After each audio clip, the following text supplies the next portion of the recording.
Greetings, fellow action figure connoisseurs, and welcome to another episode of Digital Caveman Presents Star Wars Wednesday. I, as always, am your host, the Digital Caveman, and today I will be presenting you with Star Wars The Black Series, The Bad Batch Wrecker. Thank you for watching this video, or any of my other videos that you may have run across, which I hope is all of them. Each view does count, and I do appreciate each and every single view that I receive. Only through support of viewers like you is this programming made possible. Thank you, and thank you for your support through watching. Comment below, like, share, subscribe if you'd like to see more reviews or further support the channel. And don't forget to ding that bell, so that in the future you will be notified as my new content becomes available. And with all that said, let's get into it! As we always do here on Digital Caveman Presents, let's take a look at the packaging. Star Wars The Black Series, nice big window showing off most of Wrecker and his accessories. Star Wars The Bad Batch. I need that light off. That's better. Now you can actually see. Star Wars The Black Series, nice big window. Star Wars The Bad Batch. Warning! Don't stick things in your pie hole that don't belong there. 4 and up. Hasbro. Wrecker. On the top, a nice little window to let some light in, and a hook. On the bottom, small print, fine print, legalese print, made in China print. Symbols I'm not going to learn, and a barcode. On this side, a continuation of the stripe from the front and a little bit of the window. On the other side, the nice Bad Batch artwork. It says Wrecker here on the bottom. And on the back, Star Wars The Black Series Wrecker. The boisterous bruiser. Let's bring that a little closer.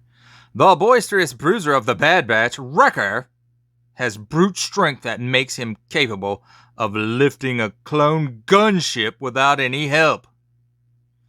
His muscle and size are matched only by his temper, an equally pronounced and an equally pronounced sense of humor. And then there it is in some other languages. Attention, don't stick things in your French pie hole. Small print, fine print, legalese print, warnings, and warnings about pie holes in other languages. Disney print, Hasbro print. He's number 5 in the Bad Batch. And then, of course, we have the artwork there again. He can pick up a gunship. Wow. He's the Hulk of Star Wars. But that, my friends, does it for the packaging. Now let's take a quick look at the figure and its accessories. I say quick. We know this usually isn't quick. But here is his blaster rifle. Reminds me a lot of the gun from Star Wars Commando. But nicely detailed, all molded in a solid color. Well, there's actually a little bit of sparkly to it. I don't know if you can see it on the camera, but it has a little bit of sparkle to it, so that's kind of weird. Here's his backpack, all molded in solid color, except for a little bit of paint apps right here and right here.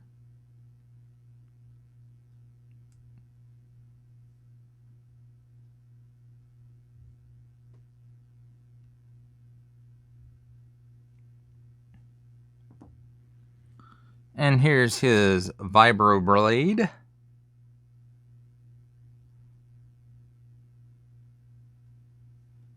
And it's pointy. And of course,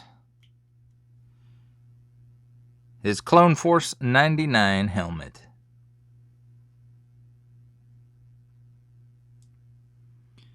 Nicely detailed and nice paint apps.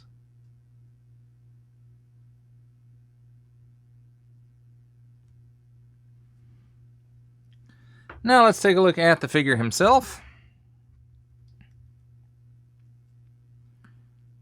Nice face sculpt. The blowed up half of his face and his blind eye. And the face printing technology.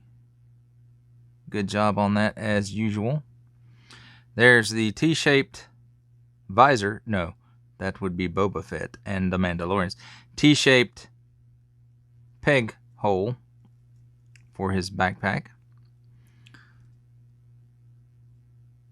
Nice looking paint. And again, it's got a little bit of sparkles in it. And I'm not sure how well that's showing up on the camera, but the paint apps are a little glossy, and there's Clone Force 99 and some red there and some red here. You can see this is two-toned. So let's talk about his articulation. He can do the full Exorcist. As far as looking up, he can look up that far. He can look down that far. And I think he's got a ball joint up in the top of the neck, and then another one down here in the bottom of the neck. So he gets some waggle too. Waggle, waggle. The armor pieces look like they free float, and they're attached in between the arm and the torso. So they don't really get in the way too much, hopefully. Arm gives you that much out. 360 degrees worth of spin in the thing. It doesn't. This armor piece did not spin all the way around. It got hung up in there somewhere. Let's see. He's got a little bit of butterfly going on in there. A 360 degree rotation at the wrist, and a single hinged elbow at the wrist. I said at the elbow. 360 degrees rotation at the elbow. And then a single hinge at the elbow also gives you a little better than 90 degrees. Full rotation of 360 degrees at the wrist, and it's on an in and out. And the other hand is on an up and down hinge. So that's good. There's a cut right here at the mid-torso. Gives him that much crunch. Gives him that much back crunch. Gives him some waggle and hula hoop. And 360 degrees of rotation. Nothing at the waist. For his legs, give you that much of the splits. Kick forward that far. Kick back that far because his butt gets in the way. There is an upper thigh cut. It's hidden by the armor, and it does give you a full 360 degrees of rotation. He has a single jointed hingeless knee. Or pinless knee, I guess I should say. And then, if this armor piece wasn't in the way, well, it will do 360 degrees of rotation at this knee joint. Nothing in here. Ankles go down that far, up that far, and a forward-facing pin for rocker. So pretty standard articulation for Black Series figure. So that's pretty cool. His backpack has that T-shape, so it only goes on there one way. So there he is with his backpack.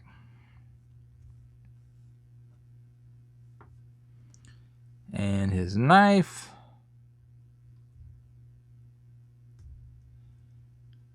Can hold that knife in his hand, and it also has a sheath on his boot here, which it goes right into.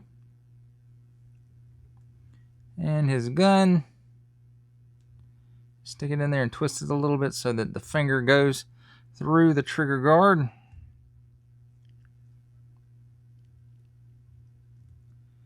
And it almost looks a little small for him, doesn't it? And then last but not least, let's see how his helmet fits.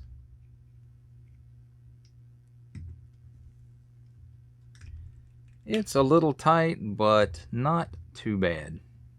And it goes on there, and look at that. It looks nice. Has nice articulation still, even with the helmet on. I think this is probably the best fitting and best use of a helmet on a Star Wars figure to date. It went on fairly easy. I didn't have to force anything. It looks good on the figure. And it doesn't hinder a lot of his articulation. So, there we go. A look at Wrecker and his accessories. And now, ladies and gentlemen, it's time for my favorite part, the comparisons. So let's slide him over just a little bit there. And first of all, let's compare him with some other Black Series figures. Here's another big, bulky Black Series dude. Paz Vizsla, the heavy Mandalorian trooper. So these guys are pretty much the same. Well, I don't know. Paz Vizsla might be a little bit bigger when he's standing up straight. But that might be due to his armor being Beskar.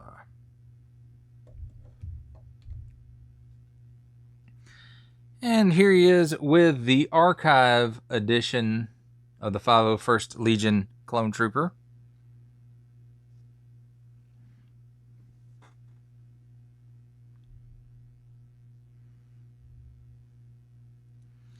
Here he is with the Target exclusive Clone Pilot Hawk.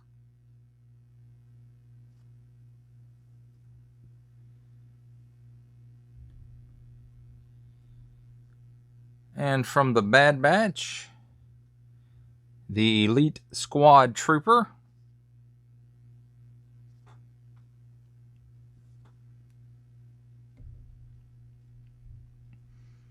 And from Clone Force 99, the only other Bad Batch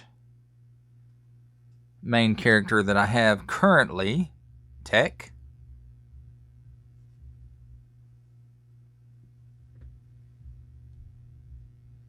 And let's see how he fares up against some other 6-inch lines.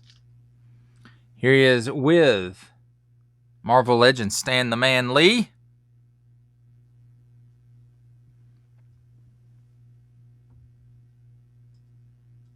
The Hasbro Pulse exclusive Regal variant Cobra Commander.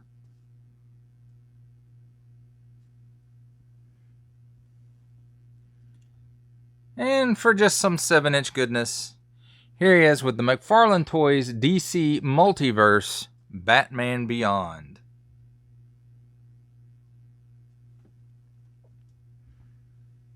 That, my friends, completes comparisons. For final thoughts on Star Wars The Black Series, The Bad Batch, Wrecker,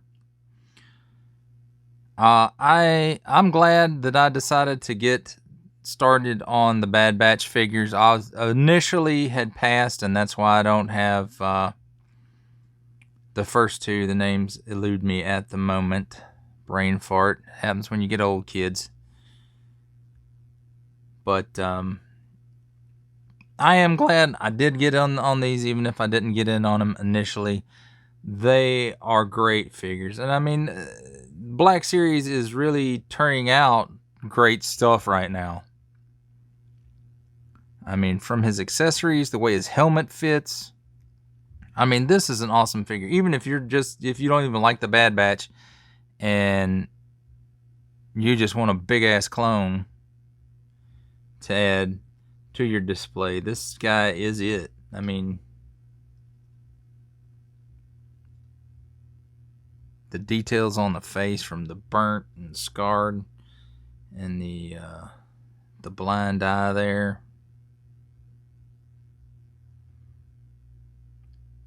I mean, he's great. He has good articulation.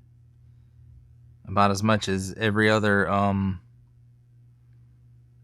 Black Series figure has these days. The only articulation I really wish that they would add, I mean, you know, double hinge at the elbow and the knee with the pinless technology, that would be cool, like they have on the Marvel Legends. That would be cool. It might mess the it might mess the sculpt up a little too much. Maybe that's why they're not including it. But the one thing that they could include is those drop down hips that the G.I. Joe figures have. And I don't think it would take much to work that into Black Series figures. And that's something I feel like they really need, is that drop down hinge in the hip to give them a little bit better range of articulation in the legs.